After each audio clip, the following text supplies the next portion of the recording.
Bonjour à tous, l'aurore des deux serviteurs du Très-Haut. Dans les temps d'ébranlement, lorsque les puissances de la terre vacilleront comme des colonnes fissurées et que les peuples, troublés et désorientés, chercheront une direction au milieu des brumes de l'incertitude, deux figures se lèveront selon le dessein du Très-Haut, alors que les certitudes anciennes se dissoudront et que les voix contradictoires se multiplieront, une attente silencieuse habitera les cœurs, celle d'un signe, d'un guide, d'un rappel que l'histoire ne se déploie pas au hasard. D'Afrique surgira un homme humble, façonné par l'épreuve, poli par la souffrance et fortifié par la prière persévérante. Son nom, d'abord peu connu hors des frontières de sa terre natale, deviendra bientôt prononcé dans toutes les langues. Il sera appelé au cœur de la cité du Vatican, et lorsqu'il paraîtra au balcon devant le monde rassemblé, un silence particulier se fera, comme si l'instant lui-même retenait son souffle. Beaucoup verront en lui un signe des temps, un rappel inattendu que l'espérance peut naître là où on ne l'attend pas. On le surnommera le vrai. Non parce qu'il revendiquera ce titre, ni parce qu'il cherchera à se distinguer par une autorité éclatante, mais parce que sa parole sera droite, limpide, dépouillée de compromis et remplie d'une lumière qui ne sera pas la sienne.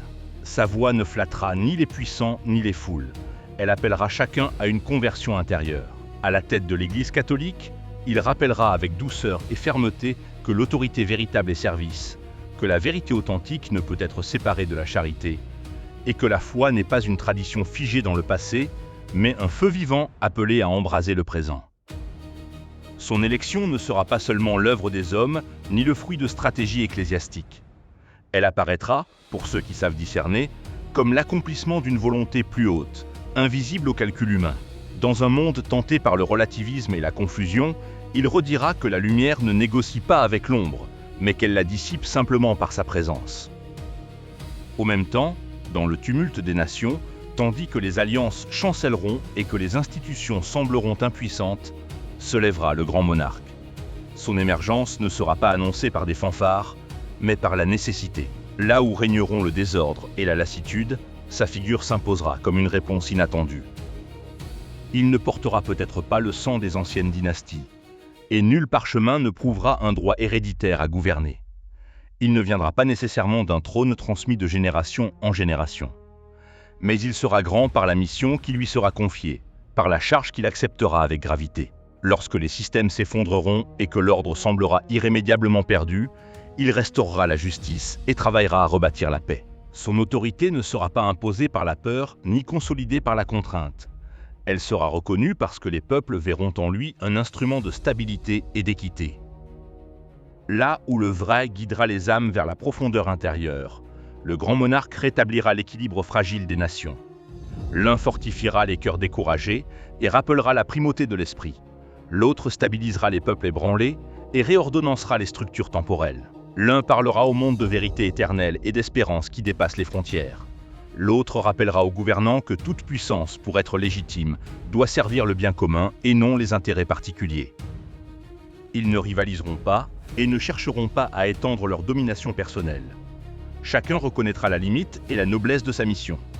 Leur œuvre sera complémentaire, comme deux piliers soutenant une même arche, comme deux gardiens veillant sur une cité menacée. L'harmonie de leurs actions témoignera que le spirituel et le temporel, loin de s'opposer, peuvent se répondre lorsqu'ils sont ordonnés à une finalité plus haute. Mais leur temps ne sera pas sans épreuve. Ils connaîtront l'opposition farouche, les accusations injustes, les trahisons douloureuses venues parfois de ceux qu'ils auront voulu servir. Ils traverseront des nuits d'incompréhension et des heures de solitude. Pourtant, ni l'un ni l'autre ne céderont à l'amertume, ni au découragement, car leur force ne viendra ni de stratégie humaine, ni d'alliances fragiles, ni d'appui intéressé, mais d'un appel plus grand qu'eux-mêmes. Et lorsque leur mission atteindra son sommet, au terme de luttes visibles et invisibles, on comprendra que ce n'était pas la grandeur des hommes qui était annoncée, ni l'exaltation de personnalités exceptionnelles. C'était le rappel discret, mais puissant que l'histoire, malgré ses convulsions, demeure sous la souveraineté du Très-Haut, et que, même au cœur des crises les plus profondes, une main invisible continue de guider le destin des nations.